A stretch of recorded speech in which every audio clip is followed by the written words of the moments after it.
dan bekerja baik. Semoga Allah senantiasa meridhoi apa yang kita lakukan semuanya. Demikian laporan dari kami Satgas DPW PPNI Provinsi Sulawesi Tenggara. Wabillahi taufiq wal hidayah. Assalamualaikum warahmatullahi wabarakatuh. Terima kasih kepada Ketua Satgas COVID-19 DPW PPNI Sulawesi Tenggara. Selanjutnya sambutan Ketua DPW PPNI Provinsi Sulawesi Tenggara, Bapak Herianto AMK SKM. Kepada Bapak kami persilahkan.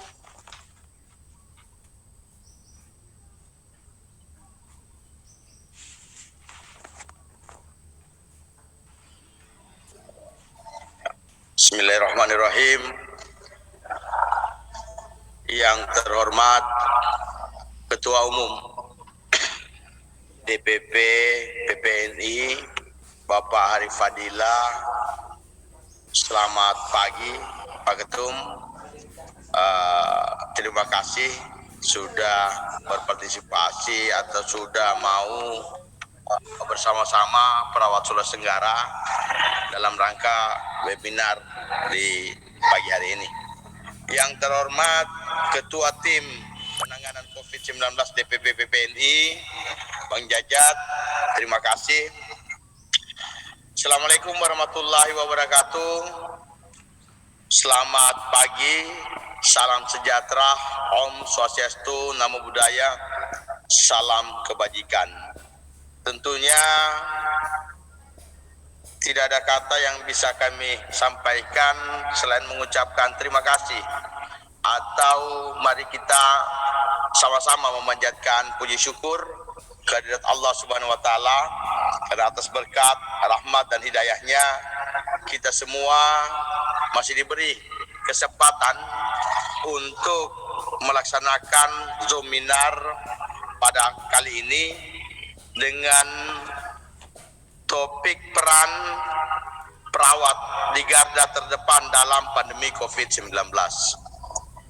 Tentunya bicara tentang peran perawat Sulawesi Tenggara, selain sebelum kita saya selaku Ketua DPW mengucapkan terima kasih, walaupun pandemi ini masih sedang belum berakhir, tetapi saya secara keseluruhan 17 kabupaten kota yang ada di Sulawesi Tenggara kami dengar dan kami dapat laporan dari Ketua Satgas DPW Mas April yang telah melaporkan hal-hal apa saja peran organisasi PPNI dalam rangka mensupport, termasuk dalam rangka menjalankan visi PPNI yang dicintai anggota, disayangi pemerintah, dan disegani profesi lain. Hari ini sadar atau tidak sadar bahwa PPNI secara kelembagaan mulai dari tingkat pusat sampai di tingkat komisariat benar-benar kita telah menunjukkan dedikasi kita. Benar-benar kita telah menunjukkan pada pemerintah termasuk masyarakat seperti apa peran kita di dalam menghadapi pandemi COVID-19 ini. Kemudian saya juga ingin menyampaikan kepada Bapak Ketua Umum PPNI kiranya dapat membuka kegiatan seminar ini, kemudian berikan kami masukan-masukan ataupun sebentar pemateri yang dari DPP Pak Jajat, seperti apa informasi-informasi yang bisa kita dapatkan melalui Zoominar ini. Dan yang terpenting buat kami bahwa mari kita saling menguatkan, saling mendoakan semoga wabah ini cepat berlalu, dan selain itu bahwa memasuki era new normal, kita semua selaku tenaga kesehatan, selaku perawat yang berada di lini pelayanan, untuk mari kita sama-sama mari kita semua sama-sama untuk saling uh, memberikan hal yang terbaik buat daerah, khususnya Sulawesi Tenggara, dan secara umum buat negara Republik Indonesia kali ini. Saya kira itu yang bisa kami sampaikan, dan sebelum kami akhiri, kami ucapkan terima kasih kepada DPP yang telah memberikan support, dan kami telah menerima beberapa bantuan yang sudah disalurkan oleh Satgas COVID DPW PPNI Sulawesi Tenggara ke beberapa kabupaten. Saya akhiri dengan ucapan wabillahi taufik wal hidayah. Wassalamualaikum warahmatullahi wabarakatuh. Waalaikumsalam warahmatullahi wabarakatuh. Terima kasih atas sambutan Ketua DPW PPNI Provinsi Sulawesi Tenggara Bapak Herianto AMK SKM. Sambutan berikutnya yaitu sambutan Ketua DPP PPNI Bapak Harif Badilah. Kepada Bapak kami persilahkan. Bismillahirrahmanirrahim. Assalamualaikum warahmatullahi wabarakatuh. Waalaikumsalam warahmatullahi Selamat wabarakatuh. pagi, salam sejahtera bagi kita semua. Om Swastiastu, Salam, Namo Buddhaya, salam kebajikan. Yang saya hormati Bapak dan Abang saya, Bapak Herianto SKM, Ketua DPW PPNI Sulawesi Tenggara, beserta jajaran, dan khususnya pula adalah Ketua Panitia Zuminar Perawat Sulawesi Tenggara, Pak Sampril, dan tentu saja para narasumber yang saya banggakan. Pertama-tama, marilah kita selalu bersyukur dan selalu bersyukur kehadirat Allah Subhanahu wa Ta'ala, Tuhan yang Maha Kuasa. Sampai hari ke-berapa ini kita sudah mulai bulan ke-3 masuk ke-4 di dalam pandemi ini, kita masih diberikan kondisi yang sehat, ya, waktu yang luang, dan motivasi yang tinggi, serta ketegaran dalam menghadapi situasi ini. Ini tidak boleh kita lupakan sebagai sebuah limpahan rahmat dari Allah Subhanahu wa Ta'ala, karena sebagian orang di sekitar kita belum mendapatkan kesempatan, belum mendapatkan kesehatan, belum ada motivasi, dan tidak tegar menjalani kehidupan ini. Alhamdulillah, paling tidak teman-teman perawat se-Sulawesi Tenggara ini bisa menunjukkan bahwa kita mampu menghadapi ini semua. Abangku Herianto dan teman-teman yang berbahagia, hari ini saya pas jam yang sama ada 3 acara. Alhamdulillah kita bisa atur. Salah satunya adalah rapat panitia Munas. Insya Allah kita tetap laksanakan pada saatnya nanti Bali dibuka, seluruh daerah bisa mengirim delegasi, kita akan segera lakukan Munas, ya, sebagai sebuah bentuk tanggung jawab organisasi kepada anggota kita semua. Nah, dan jangan khawatir, kita siapkan dengan sedemikian dan seksama mungkin untuk memberikan yang terbaik.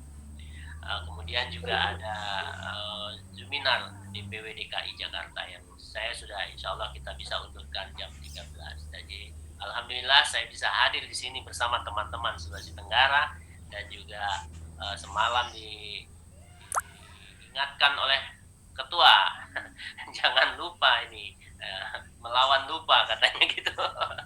Tapi saya salah lihat jadwal, saya pikir jam 14.30. Mohon maaf, saya baru bergabung tadi, tapi mudah-mudahan kita bisa lancar semua. Hadirin teman sejawat Sulawesi Tenggara atau dimanapun Anda berada, kita tahu bahwa kondisi hari ini memang peningkatan kasus COVID ini masih terjadi, penyebaran masih terjadi. Secara nasional angkanya itu masih di atas 1.000 dalam minggu-minggu terakhir ini. Kemudian reproduksi rate-nya itu masih di atas 1. Itu menunjukkan bahwa penularan masih terjadi. Nah, ini persoalannya. Di satu sisi kita juga harus berjalan kondisi-kondisi aktivitas-aktivitas, terutama pelayanan publik, kemudian kemudian pelayanan ekonomi, kegiatan ekonomi masyarakat dan lain sebagainya. Oleh karena itu, saya kira new normal itu tidak terelakkan bagi kita semua. Oleh karena itu, kita yang bijak adalah bagaimana mempersiapkan diri dalam kondisi new normal tersebut. Sebenarnya ada satu hal poin penting yang paling mendasar terhadap memasuki new normal ini. Yang pertama adalah bagaimana kita sendiri dan atau kita mengedukasi masyarakat untuk sadar bahwa yang namanya corona ini adalah benar-benar penyakit yang berbahaya. Karena saya lihat kalau di sini Bekasi, di pasar-pasar, di berbagai pelayanan publik seperti tidak terjadi corona. Jadi kita sebagai orang kesehatan tentu prihatin dengan hal ini. Kenapa? Kalau ini terjadi, eskalasi meningkat, toh beban pekerjaan kita makin berat, kita makin lama untuk pulang ke rumah dan lain sebagainya. Itu kekhawatiran kita sebenarnya. Yang berikutnya, kesadaran terhadap melindungi diri, keluarga dan lingkungan. Nah, ini suatu hal yang pertama yang harus dipegang sebagai seorang tenaga kesehatan yang juga punya tanggung jawab terhadap diri sendiri dan lingkungan. Jadi itu saya kira tak terelakkan kita memasuki new normal. Teman-temanku yang saya banggakan, data hari ini yang meningkat terutama di daerah khususnya Jawa Timur itu kemarin ada 2 sekaligus yang wafat. Ya, jadi yang di Jawa Timur itu sudah 9 orang yang wafat, dah menyusul di DKI ya. Jadi jumlah sekarang ini perawat yang wafat itu ada 29 orang ya karena COVID. Semoga almarhum dan almarhumah ditempatkan yang layak dan tinggi di sisi Allah Subhanahu wa taala. Dan meninggalnya atau wafatnya beliau-beliau adalah dalam keadaan syahid atau syahidah dalam rangka melayani misi kemanusiaan. Amin ya rabbal alamin. Dan yang juga yang kalah penting, ada beberapa ratus orang perawat yang saat ini terinfeksi. Contoh di dalam data pemantauan kami itu ada 159 perawat. Tapi angka itu bukan faktual. Bisa 5-6 kali lipat angka itu. Karena itu adalah pengisian secara volunteer. Di Jawa Timur saja kemarin saya bersama dilaporkan Dr. Salam itu 124 orang perawat yang positif. Itu dalam satu waktu dan 9 yang wafat. Ya, secara nasional pemantauan 158 tidak mungkin. Artinya masih faktualnya lebih dari 158. Artinya apa? Artinya kita adalah juga termasuk tenaga yang sangat berisiko di dalam melayani COVID ini. Oleh karena itu, DPP PPNI dengan sadar mengatakan bahwa ini adalah bahaya, maka kita lakukan himbauan kepada seluruh anggota untuk selalu waspada. Apa himbauan kita? Secara umum himbauannya adalah pertama adalah tetap bekerja secara profesional, ya, sesuai dengan standar dan kode etik serta sumpah profesi. Walaupun dalam kondisi wabah, 3 hal itu tetap harus kita pegang. Yang kedua, selalu menjaga kebersihan dan kesehatan serta stamina dalam segala kondisi. Dan juga menghindari tekanan atau stres psikologi. Yang ketiga, kalau bisa kita minimalkan kontak dengan pasien. Kecuali memang yang betul-betul membutuhkan tindakan-tindakan yang urgent yang harus kita sentuh dengan catatan itu menggunakan APD yang sesuai. Yang keempat, siap melayani dengan menggunakan APD tadi ya. Yang kelima adalah, nah ini khusus bagi teman-teman yang memang betul-betul langsung misalnya di isolasi, ICU, COVID, isolasi COVID, relawan di Wisma, di rumah sakit darurat, rumah sakit rujukan yang melayani COVID. Nah, kami juga berpesan bahwa pastikan diri Anda itu sehat sebelum melayani. Jangan coba-coba melayani kalau diri tidak sehat. Minta cuti, minta istirahat sama pimpinan. Ya, kalau tidak boleh cuti, kasih tahu PPNI. Nanti kita bela Bang Tamzil, Pak Herianto ya. Jadi tidak boleh dalam keadaan sakit kita melayani pasien COVID. Karena apa? Karena kita akan bunuh diri itu. Yang kedua adalah selalu update informasi dalam pengetahuan tentang penanganan dan pencegahan COVID ini dan peningkatan kompetensi. Nah, inilah yang kita lakukan dan saya berterima kasih sekali kepada BPNI, DPW BPNI Sulawesi Tenggara bersama Satgasnya yang hari ini mengadakan seminar atau Zoominar yang pertama. Dan saya harap ini bukan yang pertama saja dan terakhir, tetapi akan berlanjut terus, Pak Sabril, dengan berbagai materi. Kita DPP siap untuk dukung itu semua. Apapun yang dibutuhkan, narsum dan lain sebagainya. Mohon koordinasikan saja itu. Ini Terima kasih, Pak Ketua. demi berjalannya yang nomor 2 ini selalu update. Kita tidak bisa menghimbau update dong, tetapi kita tidak pernah menyediakan fasilitasinya. Oleh karena itu, tergerak dari sanalah kita melakukan seminar harian ini untuk di DPP. Karena apa? Karena kita harus memberikan update informasi kepada seluruh teman-teman kita, terutama yang ada di garda terdepan itu, supaya tidak kudet kurang update sehingga menjadi trouble mekanisme pelayanannya dan membahayakan diri sendiri. Yang ketiga, bagi teman-temanku, sebelum ke sana, kita alhamdulillah sudah sampai hari ke-50 hari ini Pak Herianto melaksanakan kegiatan seminar harian. Dan kurang lebih hampir 600 sekian sertifikat yang kita berikan itu. Memang ada hoax yang bertebaran mengatakan bahwa sertifikat seminar itu tidak berlaku untuk pengurusan STR. Itu hoax.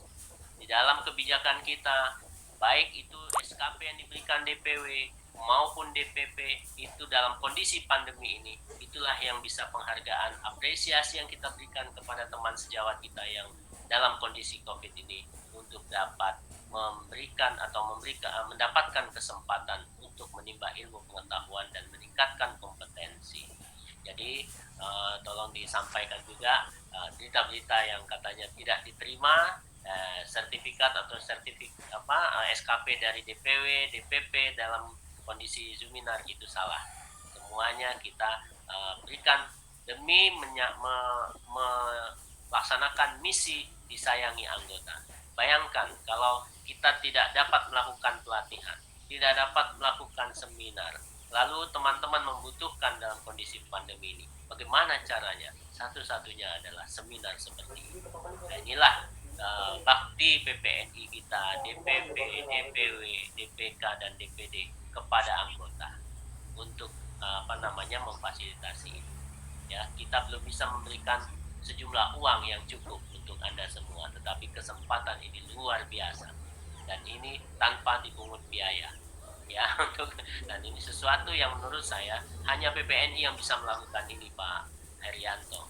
Ya, saya lihat teman-teman kemarin OP bertanya, kenapa bisa Pak Harif setiap hari? Bagaimana cara memanagenya dan lain sebagainya. Oh, saya bilang silakan datang ke PPNI terus dibanding, saya bilang gitu kan.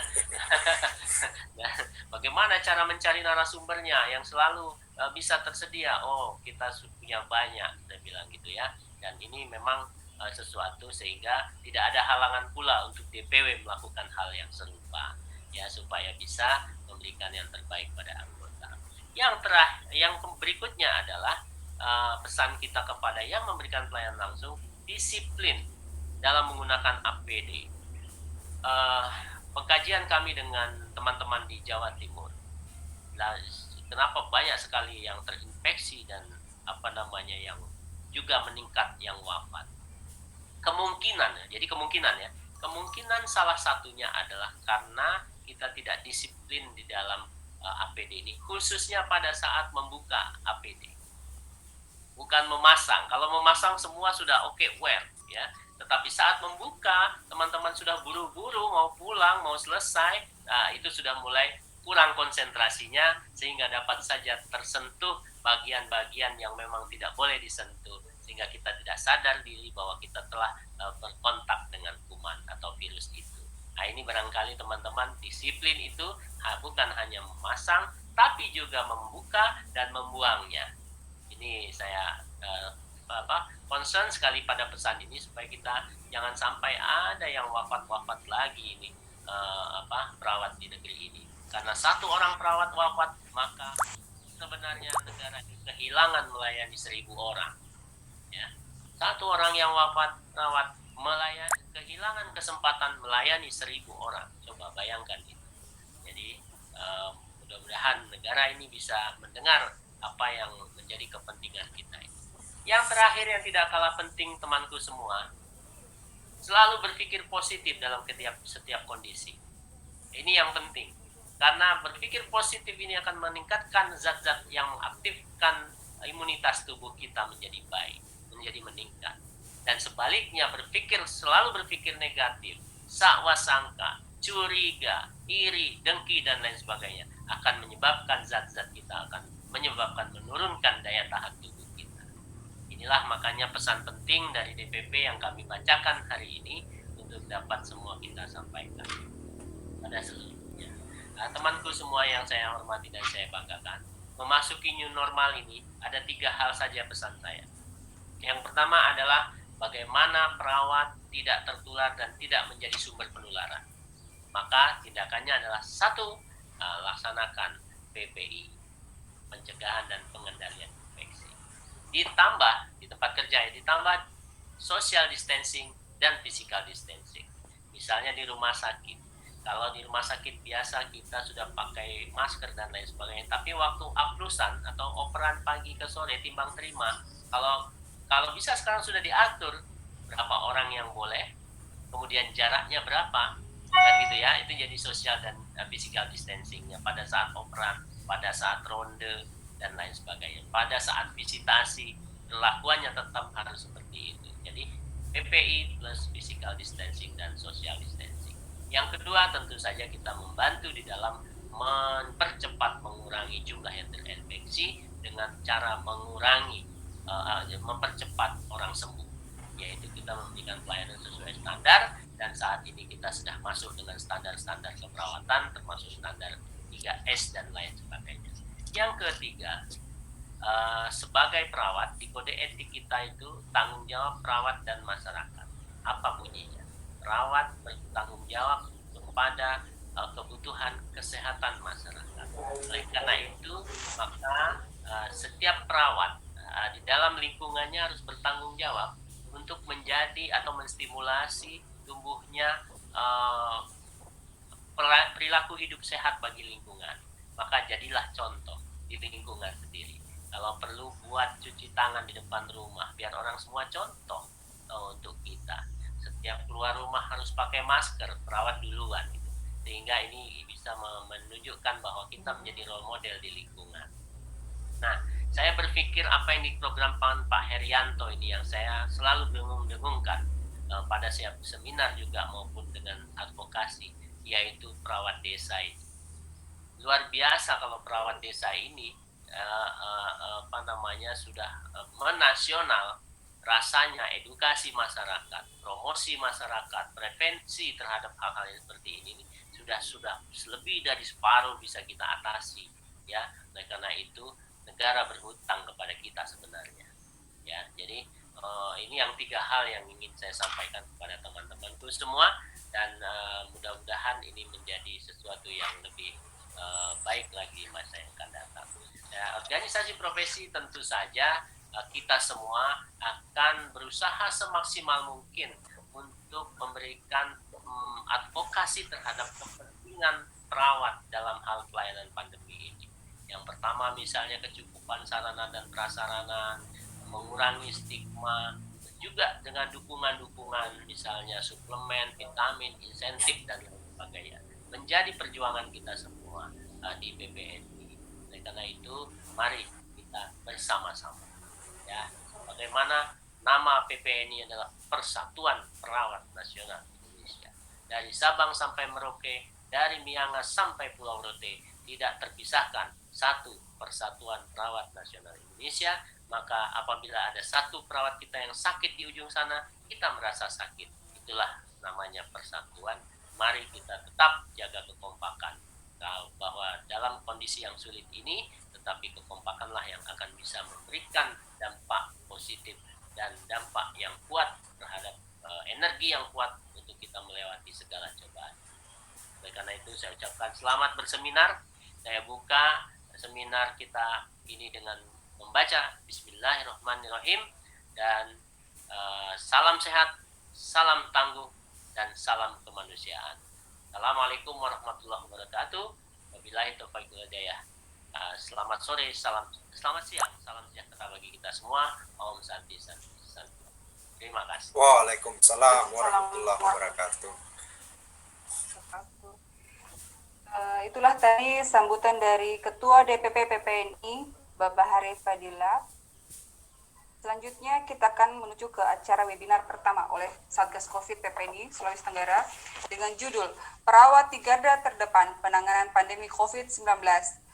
Dalam webinar kali ini akan diambil alih oleh moderator kepada Nurse Kiki Pujiarto Escape. Saya persilakan untuk memimpin jalannya webinar hari ini. Terima kasih.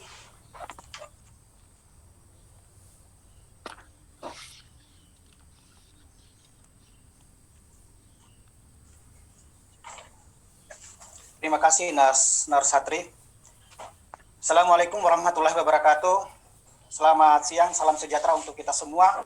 Selamat datang para peserta webinar Satgas DPW PPNI Sultra, yang dalam hal ini DPW PPNI Sultra bekerja sama dengan DPP PPNI dengan topik diskusi kita kali ini yaitu perawat di garda depan penanganan pandemi COVID-19. Sebelum itu kami mengucapkan terima kasih kepada kedua pemateri. Namun sebelum kita memulai diskusi kita kali ini, sedikit saya akan memberikan pengantar terkait kasus COVID hari ini. Rekan sejawat yang sama-sama kami hormati, kita ketahui bersama bahwa virus corona mulai masuk di Indonesia itu pada tanggal 2 Maret 2020. Dan kemudian pada bulan April virus ini dengan begitu cepat menyebar ke 34 provinsi. Kemudian untuk update status kasus sampai tanggal 26 April kemarin, jumlah kasus positif terjadi penambahan sehingga total kasus positif sampai hari ini sebanyak 51.427 orang. Kemudian sekarang ini pemerintah sedang mewacanakan new normal. Ini yang menjadi pertanyaan, apakah kita sudah siap untuk terkait new normal. Kemudian itu yang pertama. Kemudian yang kedua, materi yang kedua itu terkait standar APD. Jadi masih banyak kita ketahui bersama, kemudian masih banyak kita evaluasi bahwa masih banyak teman-teman sejawat kita dalam penggunaan APD itu masih banyak yang belum sesuai standar. Entah itu pada saat kapan menggunakan APD yang level 1, level 2 maupun level 3. Entah itu ada problem di fasilitas masing-masing, apakah ketersediaan APD atau bagaimana. Itu yang menjadi topik kita kali ini. Nah, tanpa berlama-lama, saya akan di layar kaca di layar sejawat semua sudah ada kedua pemateri kita yang akan mengupas tuntas tentang topik kali ini. Yang pertama itu yang terhormat Bapak Jajat Sudrajat, beliau selaku Ketua Satgas DPP PPNI. Kemudian yang kedua, kepada yang terhormat Bapak Nurse Muhammad Asro Escape MCAP, beliau juga selaku Ketua HIPI Himpunan Perawat Pencegahan dan Pengendali Infeksi Provinsi Sulawesi Tenggara. Kemudian juga beliau selaku Kabid Keperawatan di RSUD Kota Kendari. Nah, tanpa mengulur waktu lagi, saya akan mempersilakan kepada pemateri pertama yang terhormat Bapak Jajat Sudrajat untuk membawakan materi tentang siapa kita menuju new normal. Kepada Bapak Jajat dengan hormat kami persilakan.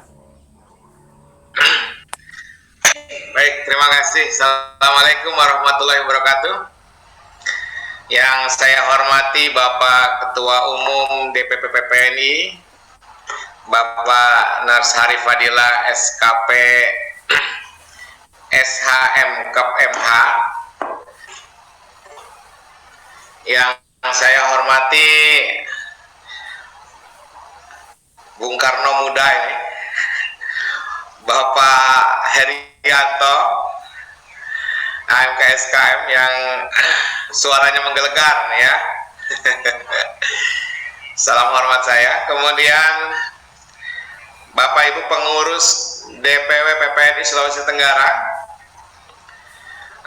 Ketua Satgas COVID-19 Provinsi Sulawesi Tenggara, serta narasumber Bapak Muhammad Asrul, Ketua HIPI Provinsi Sulawesi Tenggara, serta sejawat perawat di Sulawesi Tenggara dan seluruh Indonesia. Alhamdulillah pagi ini saya bisa bersilaturahmi setidaknya dengan 800 orang lah ya, yang saat ini hadir secara live baik di ruang Zoom maupun di ruang YouTube. Izinkan saya untuk share presentasi saya.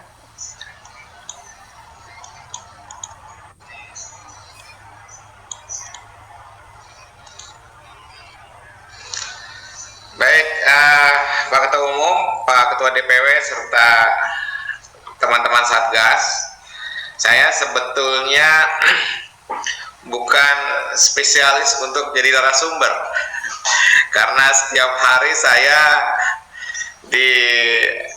ditugaskan hanya sebagai host, sebagai pendamping narasumber. Ya. Jadi saya sebetulnya agak kaget ketika saya diminta menjadi narasumber, karena di sekitar saya setiap hari ada orang-orang hebat yang mestinya diundang ke webinar ini.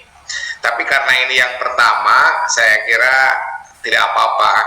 Dan saya mungkin memberikan sedikit presentasi tentang isu normal baru.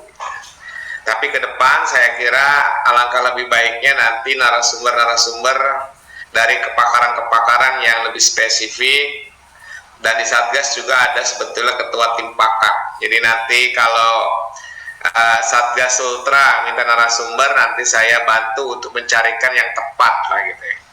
Rasa-rasanya kalau ketua Satgas, karena memang ditugaskan untuk silent operation gitu ya, untuk operasi-operasi taktis, jadi memang untuk hal-hal yang teoritis agak kurang nih. Mohon maaf, jadi kita sama-sama diskusi nanti. Tadi sudah disampaikan oleh Bapak Moderator nih, Pak Kiki, Nurse Kiki ya. Jadi memang latar belakang kita webinar saya kira adalah adanya